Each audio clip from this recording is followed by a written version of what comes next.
This is Reasonable Doubt with your hosts, Mark Garrigus and Adam Carolla.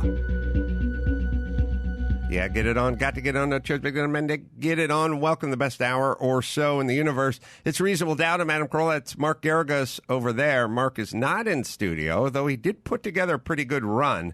He's in New York City. Thoughts of New York City? New York City. Yeah, and, you know, I was talking off the air with Gary, who said, Drew said, it's like a Mayan ruin. I think maybe Drew needs to come visit downtown L.A., because I'm going to tell you, I've been all over the city the last 2 days here in New York. And compared to downtown L.A., this is paradise. So, I mean, downtown L.A. is, by the way, one of the most frightening places you'll ever want to see. This is not that frightening to me. But I've been all over.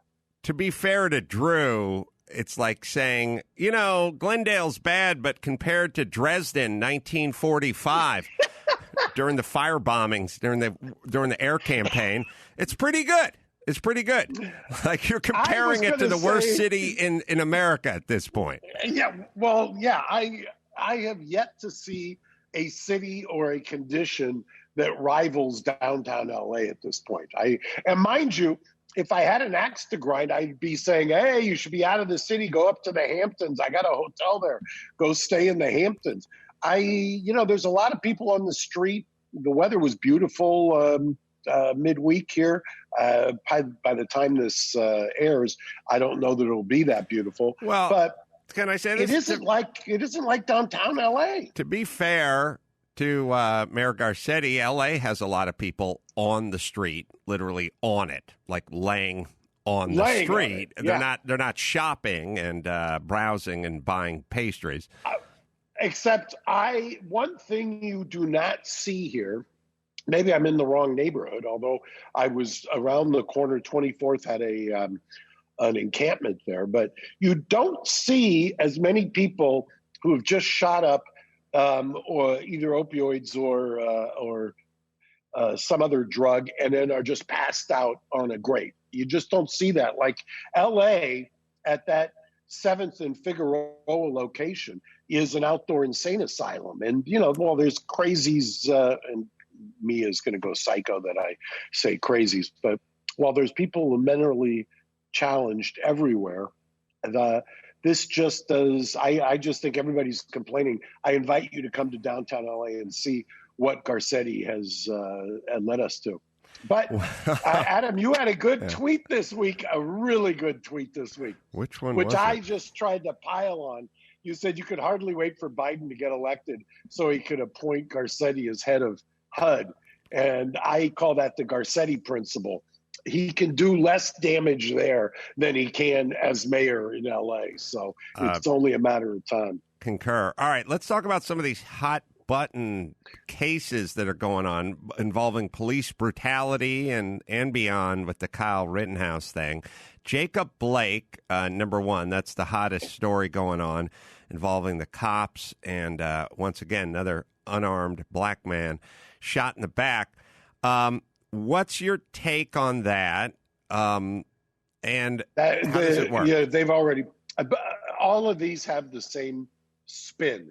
It's the cops spinning it after the fact. It was reported on Blake that I just saw. He was an armed man. He was armed. Well, only one problem. If you believe they found a knife inside the car, not on his person. So if you're going to say somebody's armed, you're not going to, nobody's making the fine distinction as to whether it's constructive or actual possession. And you didn't need to shoot him seven times in the back. This is the news part that I find weird. It's like he said he had a knife. They found a knife on the floorboard of the car, but that's not the same as having a knife. It's also not somebody who, when you say I shot a man who was armed with a knife, what does that conjure up to you? That conjures up somebody with a knife coming at you. As opposed to somebody whose knife, I'm armed. I've got a knife downstairs in a drawer. Right. Yeah. I'm in the building. No, I have a pocket knife in my car too. I don't. Yeah. That's not rolling around the floor. I don't know what the floorboard part is, but it's in the. It's in the console in between the seats. But so here. All right. Let me play some devil's advocate here. Please do. We tried to subdue this guy once, and we tried to tase him once. And so when you say, well, how about you use some non-lethal form of whatever? Well, what if you tried to subdue him and he shook you off? And what if you tried to tase him and it didn't seem to affect him? What then are we talking about? Like, what is our next move? Like, I completely and utterly get, and a lot of this stuff is going down this way. We had another case where a man was shot in the back, but he was shot in the back fleeing. I mean, it's always a bad look to shoot anyone in the back. I mean, as a kid, that was always the Western. He's a coward. He's yellow. He shot a man in the back. You know, that was a snake back in the day.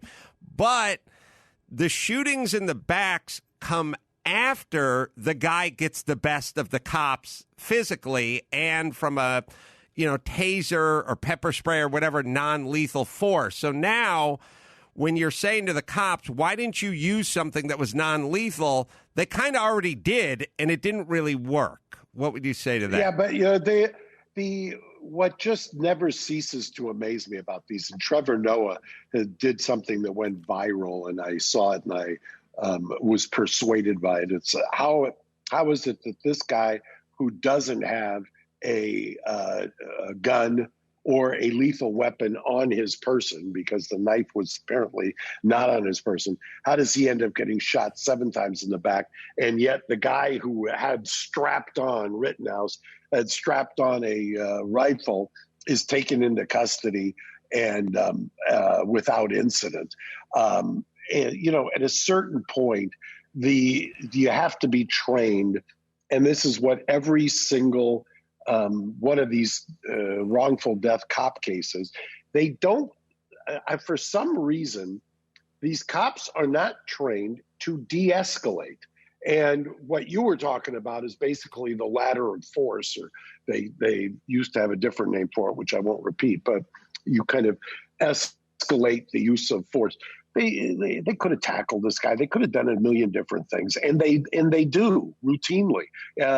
There is, and I think rightfully so, there is a perception at this point, wrong or right statistically, there's a perception that force gets escalated out of control if you're black as opposed to white. Now, obviously, I pontificated how many times about all of the cases I have where it's a non-African American, and I think it's I've always said it's a police issue, and inevitably it's somebody with a mental health problem, and you've got a cop who's PTSD. That's on the bell curve. That's generally the way you generalize these things. Well, my thing with the Trevor Noah tweet or meme or whatever it was is Rittenhouse did not wrestle with the cops. If Rittenhouse had not obeyed, then he'd be shot too, I'm assuming.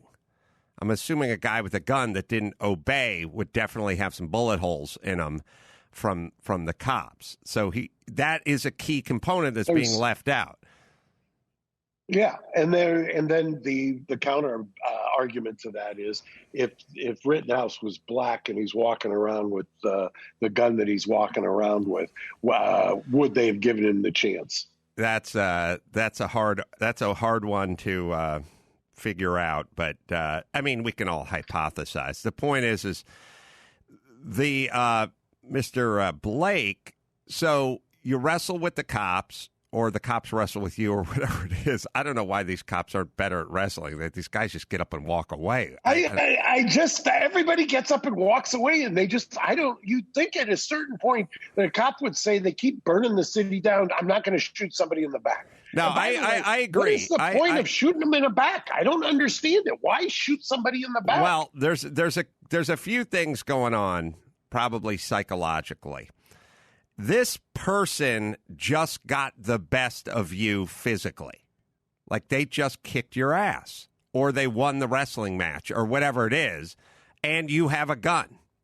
Do you know what I mean? Like, just from a pure psychodynamic standpoint, two guys get into a bar fight.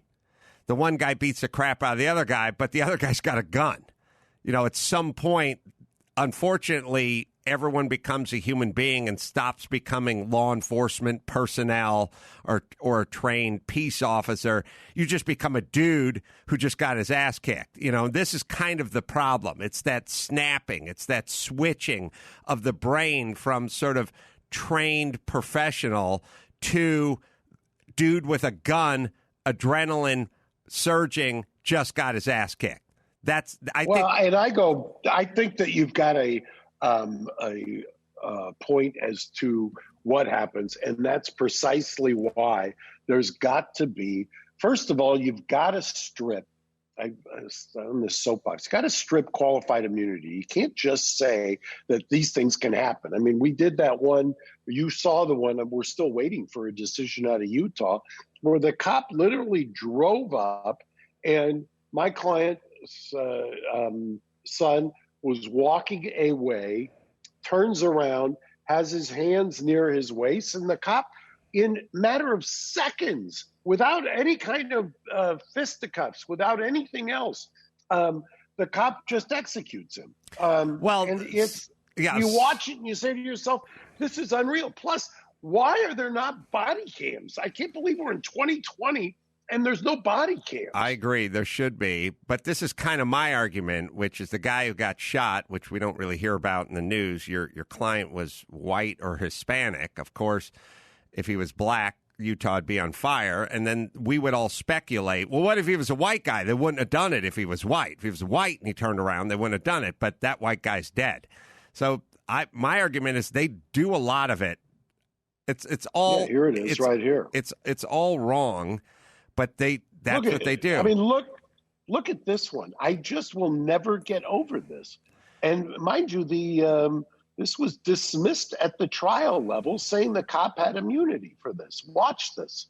Yeah, he just walks up outside of a 7-Eleven. Guy's just walking away, hands by his side, walking away. He's got his gun out. Tells him to turn around. He turns around with his hands down. He's got his hands. He's walking backwards, and he just shoots him dead. I mean, they just shot him dead. Now, it's inexplicable to me. My perspective is because I've been doing these cases for more than 25 years. I came into it after maybe doing criminal defense for 15 years, as you know, and it seemed to me that it was kind of a logical progression for the practice, because I would see the cops constantly lying on the stand in the criminal cases. And you say, well, how do you know they were lying on the stand? 9 times out of 10, you can catch them. But it was the same script that they read. Then you go into the civil cases with the shootings, and it's the same thing. And my perspective is that it's the training of these cops, or the lack of the training.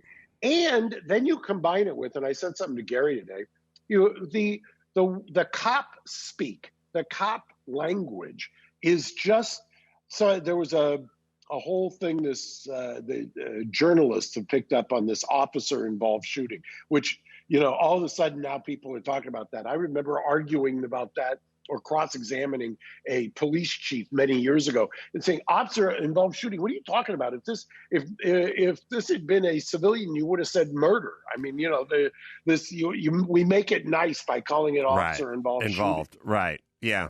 It's like, officer was involved. Right? It's like civilian involved. Have you ever heard him say it's a civilian involved shooting? I love all this stuff. I like when a woman donates her eggs. Yeah, for $30,000, you donated your eggs. Let's just call it what it is. Gary, do you have that one I sent over? Can you cue that up? All right, let me ask this, though. All right, I'm going to be the lawyer for the officer in the Jacob Blake shooting. Okay? Ladies and gentlemen of the jury, my client rolled on a 911 call. He got a call. It's not like he was driving down the street and saw this guy and shot him. He got a call. He showed up at the residence. He asked the person to X, Y, and Z. Next thing you know, the person resisted arrest. Next thing you know, we're on the ground. We tried non-lethal. We tried taser. We tried non-lethal weapons. He was walking to the car. I don't know if he was on something. It's unclear whether he had a weapon. He had his kids in the car. We'd not proven to physically be able to stop him. He was getting into the car, and my fear was he was going to get in the car and either grab a weapon and turn around on us or get in the car and drive away with the 3 minors in the car doing God knows what kind of potential damage to them. I mean, we would have chased them. They could have gotten into a traffic accident. Like, we're worried about the kids. That's by the way, you just basically did an extemporaneous version of the script that the cops will tell you. Inevitably, the cop's going to say, I feared for my life. He went for his waistband, or I thought he was armed. I mean, those are the key words that will always get uttered. I think the better angle is we could not stop him from driving away with these 3 minors in the car, and we feared for their safety. Did you hear what I said? Sorry, we had a little technical issue. Yeah. I heard it. They may use that as an undercurrent, but the tried and true cop defense is fear for officer safety. I mean, they've got it written in the jury instructions. They've got it in their use of force manuals. All they've got to do, and they must teach this somewhere, is say, I was afraid for my safety or my partner's safety. Right. And no, I get I get that. That was definitely a great argument 10 minutes ago. Like that's the tried and true. That's that worked historically. Works perfectly. You say you're afraid for your safety if a guy reaches down to pull up his pants. You say afraid for him. You say afraid for safety if the guy's got a fly swatter and you have a bazooka. You say afraid for your safety. I completely and utterly get that. I'm wondering, in the kind of new world that we're living in, which is 7 or 8 shots in a citizen's back, does that work? It was bulletproof, pardon the pun, 10 years ago. Is it bulletproof now? And that's why I would shift to the kids' safety. Well, part of what the calculation has always been on these cases is it's incredibly hard to get a conviction on a police officer. I mean, one of the friends of our show, she just wrote a book, a retired judge, Judge Mader. When she was a deputy DA, she tried, I think once, maybe twice, a officer in L.A. Many years ago, decades ago, and he shot a tow truck driver in the back, and she tried to get a conviction and couldn't get it. I mean, and then the judge on the motion, after it was a hung jury, is my memory. I think the case's name or the officer's name was Iverson or something. Judge Mader, back then she was a DA, they dismissed the case. The judge wouldn't even let her retry it again. And that was tried and true because jurors are not prone to convict. And, I blame a lot of citizens. People talk about voting. I say, yeah, voting's great, but how about going on to jury duty? Yeah, there you go. Refuse order to stop is a good job, Gary. Dang. Gary's having a little technical issues here. Oh, I see. Sorry. Unarmed truck driver. Yeah, refuse order to stop. Yeah. What year was that? That's from June 1993. Hey, Mark, you say it was Judge Mader? Yeah, Kathy Mader was the DA at the time. She was now a judge. She retired. And this guy's driving a tow truck? Because this is full Pixar Larry the Cable Guy. We got a tow Mater situation going on over here.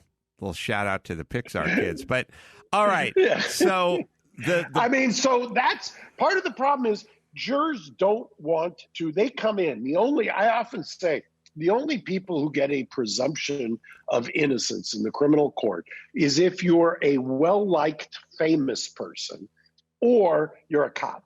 Right. I mean, one or the other. You get a true presumption of innocence. So what? Otherwise, yeah, the burden shifts. What about the George Floyd autopsy toxicology stuff that came out? I'm not even sure why it came out or how it came out or why it didn't come out earlier, but thoughts on that? I don't know that that'll ever see the inside of a courtroom. Be interesting to see if the judge allows that in. They didn't know at the time, and I'm sure they only released it after the fact, or it was only released after the fact, because there's a suspicion they won't get it in. It won't be admissible evidence. You imagine if the defense of a normal civilian, as I say, normal, somebody who's not cloaked with the law enforcement immunity, had made that argument. I've been there before, and you try and get in the fact that the victim who was dead had some kind of alcohol or drugs in their system. 9 times out of 10, that's going to be ruled inadmissible. So he had a high level. If you didn't, yeah. So he had fentanyl, and it was affecting his lungs. I think the coroner said his lungs weighed. Had to picture that. His lungs weighed 2 or 3 times what normal lungs weigh. So there was some difficulty in the breathing department. But you'd think that would be not brought in at 11 millimeters or grams or nutrigrams. I think he had 11 nanograms per milliliter, and what it says here is that OD deaths have been certified with levels of 3. So 11 is obviously 4 times, 3-4 times that. Yeah. So, and part of the argument that they're going to make, the officers' lawyers are going to make the argument that it wasn't the knee, it was the drugs in the system. And then you're going to get into a causation argument, and they're going to argue to the judge, we want this admitted because with this, you can't exclude what another cause of the death was. And they probably will have a private pathologist who will testify that was the proximate cause. So it's sort of, so then the question is did you say they leak it in order to get it out there in case it's inadmissible? Yeah, I mean, nobody leaks like law enforcement leaks. I mean, for years, one of the arguments that we've made against gag orders is, okay, you're going to gag the lawyers in the courtroom. That's great. The problem is it's the most symbiotic relationship in all of the criminal justice system are reporters and the law enforcement, because they're going to be there before, they're going to be there during, they're going to be there after. And the cops, there's nothing you can do. And absent putting a reporter on the stand or in jail, they're not going to reveal where they got the police reports or the information from. So basically, you get law enforcement, once again, you get prosecutorial immunity by law enforcement who leaks everything. Then they always try to clamp down on the defense. Is a toxicology report leaked, though? I mean, in this case, maybe it was, but in general, is that not just public domain, so to speak? I mean, is that not normally put out there? Not necessarily. Not necessarily. It depends jurisdiction to jurisdiction. That's Sometimes what I they'll thought. have to give you discovery. Gary has what they call AEO. Gary has a Per the article I'm reading, it doesn't reference an official toxicology. It references handwritten notes of a law enforcement interview with the county medical examiner, Dr. Andrew Baker. So I don't think that's necessarily an official. Oh, okay. So now, and guess who would have had access to the law enforcement the notes? cops. So now we talk about, been hearing about the Brianna Taylor a lot, and that law enforcement shooting. They had a no-knock warrant, which seems, the thing about a no-knock warrant is like, I understand both sides of the no-knock warrant, because if you think you're dealing with somebody who's got firepower and you knock, then they might get ready for you when you come through the door. On the other hand, it's going to cause situations like we had. So they had a no-knock warrant. She was the former girlfriend of a guy they were looking for in terms of a drug dealer. They thought that she had been receiving packages or drugs or something for him and bringing it to him, or some version of that. There's some story about in the past, they had seen a package delivered to her unit, I guess her apartment unit, that went to him. At least that's the story. So they did the no-knock warrant. They knocked the door open. Her boyfriend, who was armed, I guess, fired at the cops because he just thought somebody was breaking into their unit. That all makes sense. The cops, I think the guy got struck in the leg. That guy returned fire and killed her. I guess the boyfriend is still alive. So how do we parse this one out? Because I feel like this is just sort of, I don't know, whatever. This is incompetent police work. I don't file this under a racially based cop killing because I don't know how race gets grafted into this one. But you tell us, and then you tell us thoughts. How might this play out?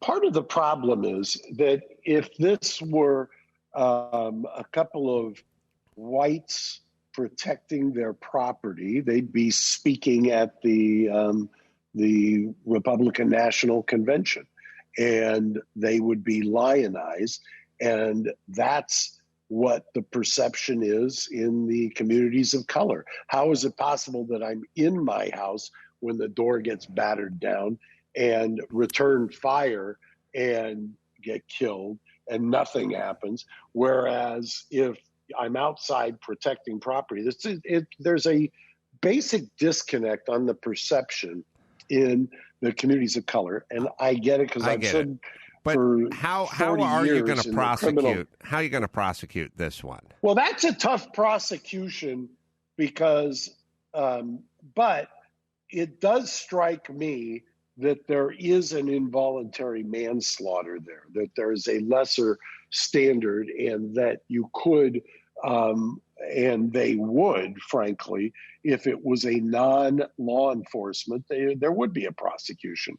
They wouldn't be kind of making all of the fine distinctions that prosecutors make when it is law enforcement. It's one of the reasons why I don't think that you can have the same law enforcement agency, meaning a DA's office, for instance, in a county, passing on the shooting that's committed by a law enforcement agency in that same county, because they have to rely, the DA or the prosecutor relies on that same agency day in, day out. So how are they going to now pick and choose? I'm not going to rely on them here for a bad shooting. You should always have some outside agency, neighboring agency doing the investigation.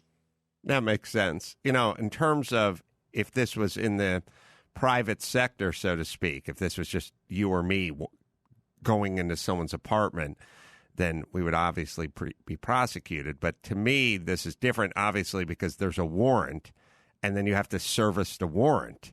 So the guy who's, you know, if I'm the attorney for the officer that killed Brianna Taylor, I'm saying he was handed his marching orders. He was handed a warrant and told to go execute the warrant. It was a no-knock warrant. He opened the door. Somebody was shooting at him. He was struck, and he returned fire. I'm not sure how this is going to work. Right. There's like I said, that's why they're struggling with it. The DA is, because the DA is looking at all that and saying to themselves, it's hard enough to get a cop convicted, and they know that.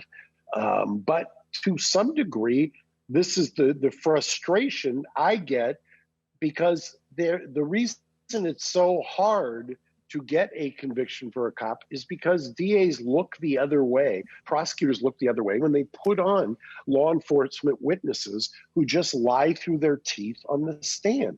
And when you do that, this is the bed you make. I mean, I never thought I'd see the day that we have come to the point that we've come to in America.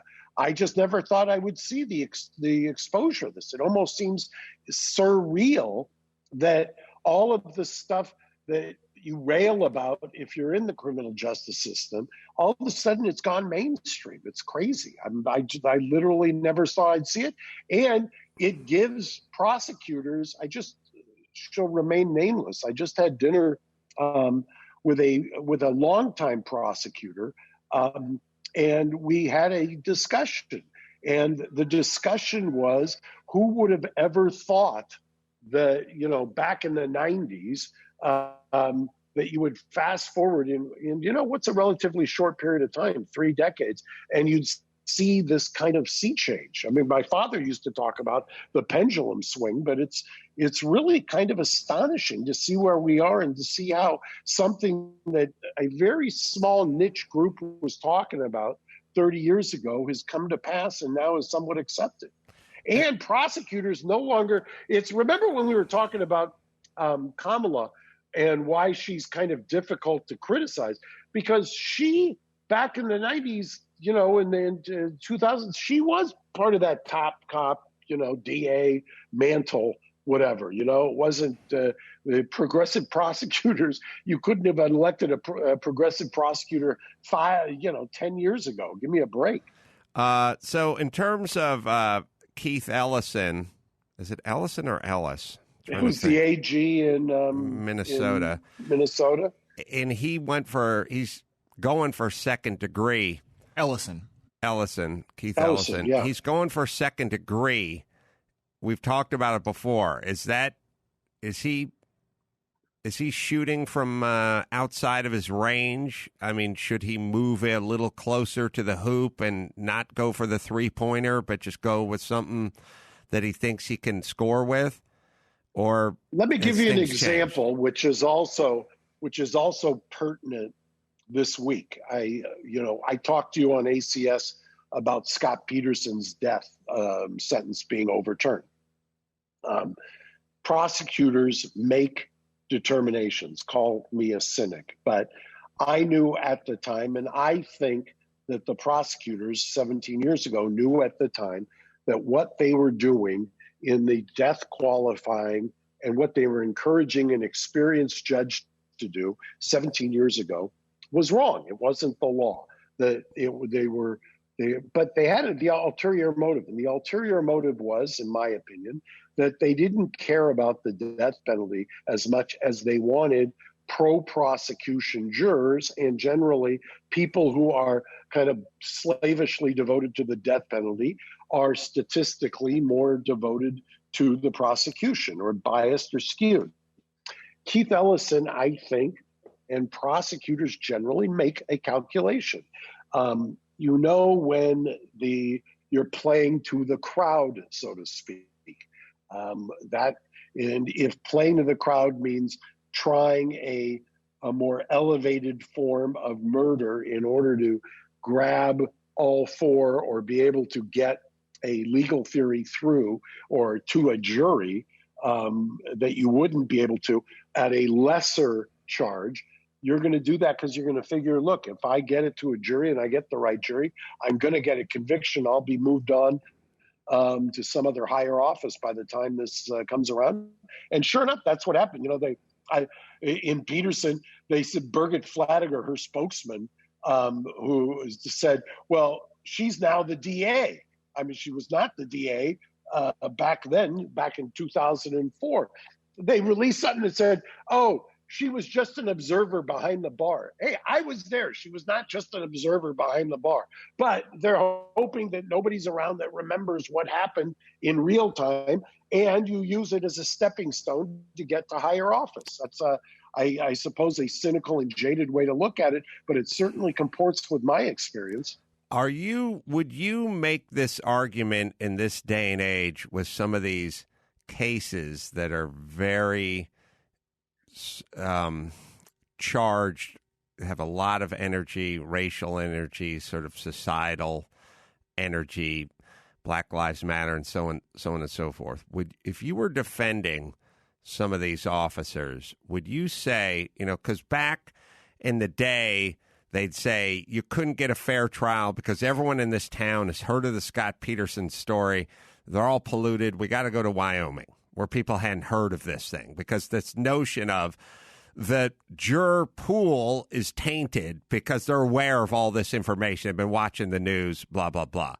Could you make the argument that we can't give this officer a fair trial because these people who are of the jury might be fearful if they put in a note non-guilty, or fearful that the city could burn if this guy is acquitted. We can't put on a fair trial because everyone is aware of this information and the implications of it if you go not guilty. That's the exact argument we made 17 years ago. And that was actually a winning argument in front of the Stanislaus County judge to transfer the motion to change venue.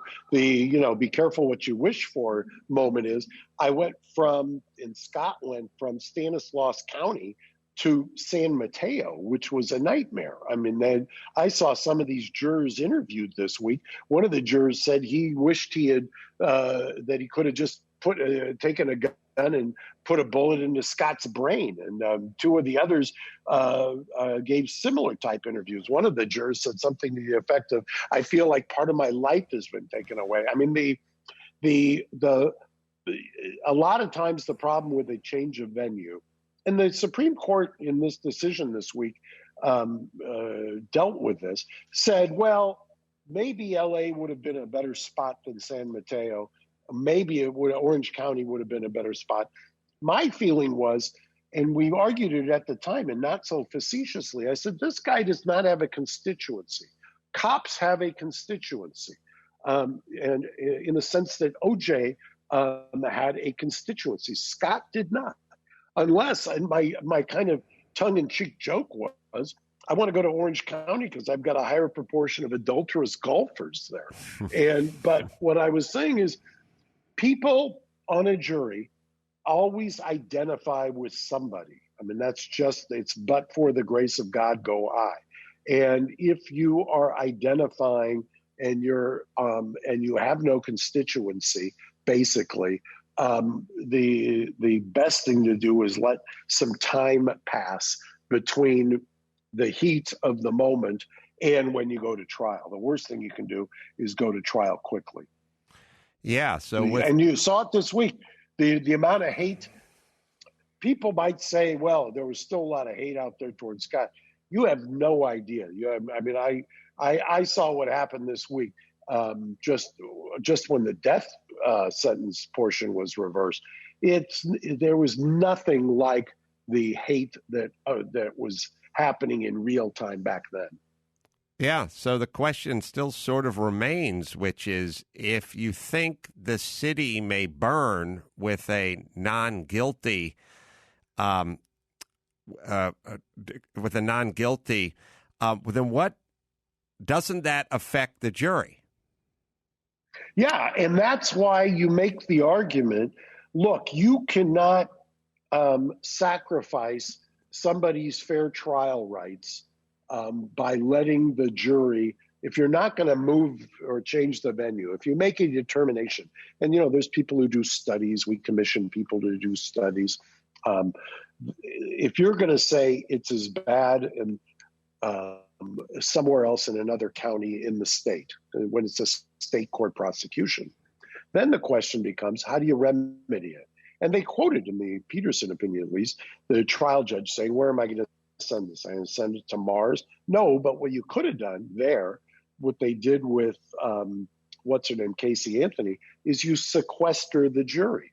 You tell the jury, sorry, you're going to be out. We're going to take you out of the community to decide this because there's no way that we can somehow insulate you from the onslaught.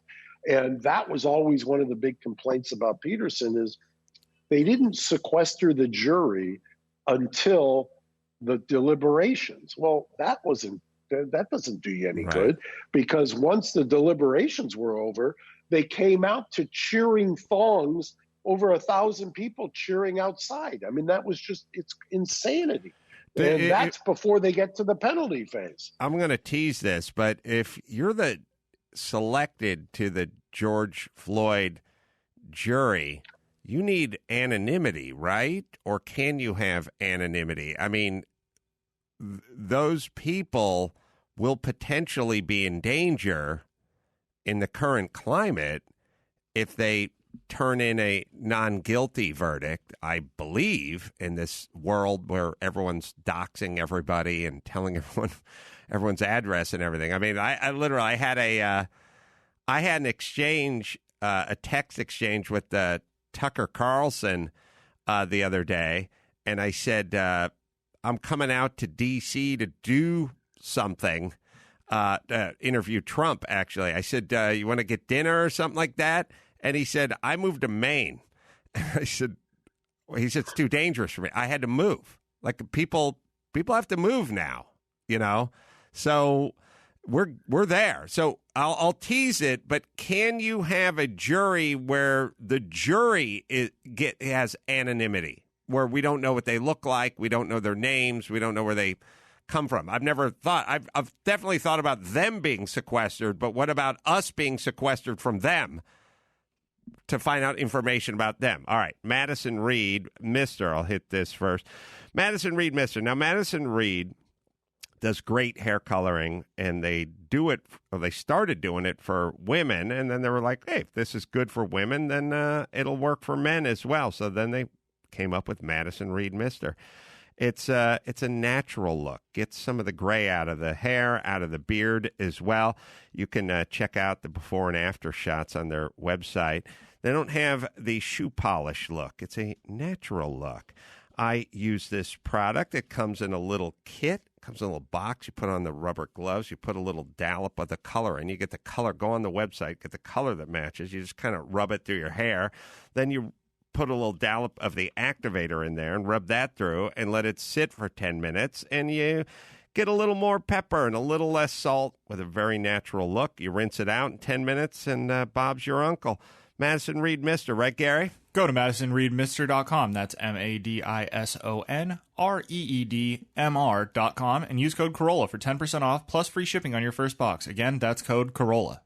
So, Mark, is there precedent for keeping the jury sequestered from us, not from the information? Yeah, there's big fights that go on over this, and you're on a cutting edge. I forget which of the trials. I want to say it was Roger Stone's, where there was some anonymity and there were issues there. There was another one, and I want to say it was Greg Craig's trial, where both of those were federal, where they were trying to keep this from the public.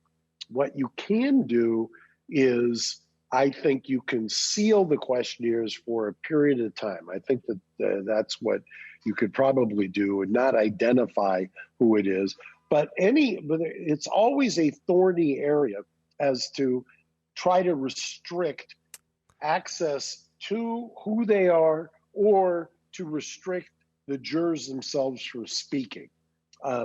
There was many years ago a rule that got overturned in California that for 90 days they couldn't give an interview, jurors couldn't, or a speech or anything else. Now, what you're asking is quite the opposite. How do you keep the press, so to speak, from getting at the jurors, or how do you get other people from getting at the jurors in this social media age? And that's why the judges have such a tough time and struggle with this idea. I know in the last case we did, we struggled with the idea of getting their social media handles. I wanted that on the questionnaire because I wanted to see what they're doing. And then the government was arguing, no, that's too intrusive. So there's always that tension between the Sixth Amendment right to fair trial and the First Amendment right to free speech. Gary's writing to the press. Gary's giving me a note that John Gotti makes sense, right? George Zimmerman, El Chapo. This makes sense that these people could be in harm's way if they put in the wrong verdict. Now, also, yes, I would sort of yes. That's an argument that is made whenever you have prejudicial publicity that how is somebody, juror number 5, in fact, they've got it quoted in the 100-page opinion in Peterson, said there's a quote of his when he felt threatened. And he says, I don't know if I would be given I can't be a fair juror anymore. I don't know if I would give the right verdict, the verdict that the community expects out of me. And I feel like I've lost my objectivity. That's a scary, scary thing. Listen, I'm not really kidding when I say this dude, if he was married, was in jeopardy of never getting another blowjob from his wife. I mean, let's be honest. If his wife was, revved up about this thing like so many, middle-aged women, white women, suburbanites were about this would cause a major rift in your relationship. God's honest. It's, I mean, you say it and people think you're joking. Yeah, I've never seen anything like the hysteria about it. I used to say this is a scary thing because that was in the criminal justice world. I used to kind of compartmentalize it that it was only in criminal justice. But now that kind of polarization is playing out across the culture. I mean, that's what we're seeing across the culture. Well, I would sort of say in my argument to have the anonymity thing with the jurors like Gotti, which is basically, I don't know that we're going to get an honest opinion out of these people if they think they were going to become targets or pariahs when they left the courthouse. No different than the Gotti logic. I don't know that we're going to get anyone to give their honest opinion about this case if they think there's going to be a hit put on them when they leave the courthouse. So that would kind of be my argument. Would you assume that's the direction they're going to go with these kind of big, sort of mainstream, so to speak, high awareness, high social impact? Would you say that's the direction they're going to attempt to go on these cases? That's been done, and I give California as an example. For years, many of the cases that we tried, the jurors would not even say their name on the record. You had to refer to them as a number. Mm-hmm. And then the judge would instruct the jurors, don't worry, this doesn't have anything to do with, you're a threat to your safety. We do this in all the cases, blah, blah, blah. But inevitably, every case where I would talk to jurors afterwards, they thought the same thing. They thought that the reason their name wasn't used and that a number was used was because there was some threat to them. That also prejudices the defense. Some judges have tried to go to an extreme of not letting the defense know what the name or true name of the juror is. That's been struck down because how do you do a background check? How do you do any kind of a constitutional effective assistance of counsel in jury selection if you don't even know or aren't able to do a background on somebody who's going to be sitting there? So that's been struck. But, most jurisdictions, jurors' names aren't even put on the record, and they will seal the questionnaires. Last topic and question, the Kyle Rittenhouse situation. I guess he's a 17-year-old, had long gun, took to the streets, 2 people dead, I guess 1 person wounded. Do you know much about that situation? I've heard first he shot what he perceived to be a looter, but I've heard that once or twice, but I didn't hear much. Then he ran, then he tripped, then they caught up to him, and then someone else got shot who hit him with a skateboard maybe. He shot that person, and then he made his way off into the night. That's all I've heard so far. And Gary and I were looking because Lynn Wood has been adamant about the fact of getting him a defense. And I look at these kind of choppy videos that are circulating, and it's hard to make heads or tails out of what happened. I will tell you, though, that let me give you some bad facts. The bad fact is that you're 17, you've got a strapped-on weapon, and you're going across state lines to a location where you know that there is civil or social unrest. Bad facts are all of the things that are being posted on your social media accounts or on the internet, things of that nature. Those are bad facts that some prosecutor is going to impute bad motives. And the problem is we don't have clarity yet, or at least what's been on the internet, and Gary was diligently searching today. You can't get any clarity as to what was going on here and and I don't think we've seen or heard what his first statement to the cops was, because he was picked up, not shot by the cops, but picked up and is presumably in custody. But that video of what was he, Gary? A Wisconsin sheriff, the sheriff in that county? Yeah, you want to review that? Yeah, I'd like to take a look at this. It's chief of the Kenosha police, not sheriff. Here we go. Right.